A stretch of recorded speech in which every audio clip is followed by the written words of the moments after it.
Yeah. About the universality of the game. Yeah. Could you, Ken, tell us a story that might relate to the universality of the game and its appeal worldwide? Well, there are many stories about this. I'm only concerned with true stories, as everybody knows. In World War II, there developed in May 1945 what was called the Battle of the Bulge. This is where the German troops made their last desperate effort to fling back the American and British troops, the Allies who were advancing.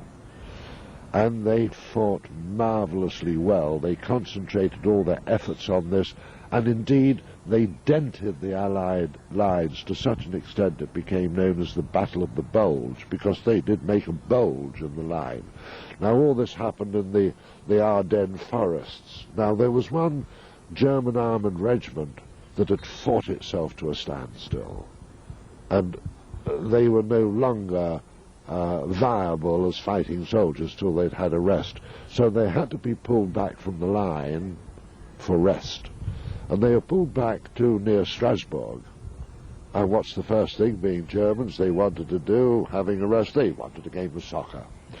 So a game between the two battalions of the regiment was arranged, and you must imagine the scene, this beautiful, great green area, and the soccer game going on, the whole of the regiment lining the pitch, standing 3-4 deep round the pitch, except, of course, for the colonel and his officers, who were comfortably seated at the halfway line.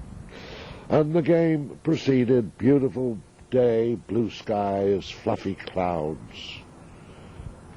And just a minute or two before the end of the game, there was a noise. A buzz.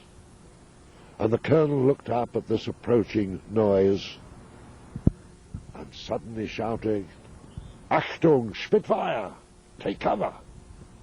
And there, out of the fluffy white cloud, came 3 Spitfires in echelon, in V formation. And as the colonel shouted, "Achtung, Spitfire, take cover," the captain, sergeant by rank, of one of the two teams, an ex-German international player, shouted, "Play on, lads, play on!" And the game continued, and the Spitfires flew over the field. Then they did a tight bank and turn, and came back over the field again, this time line astern, one after the other. And they came down to about 75 feet over the field, and as each one came over, he waggled his wings and flew up again into the blue. Very shortly after that, the final whistle went, and the colonel, quite angry, sent for the sergeant, who shouted, "Play on," and said, "What do you mean by it? I shout, 'Take cover,' you shout, 'Play on.'" And the sergeant, who had snapped up to attention, said, "Sir, you understand all things military. You have shown this very well in the battle that we've just left. I, sir, understand soccer and the spirit of fair play, and I knew that the British could never fire on a game of soccer." That's great. Thank you very much. Good story.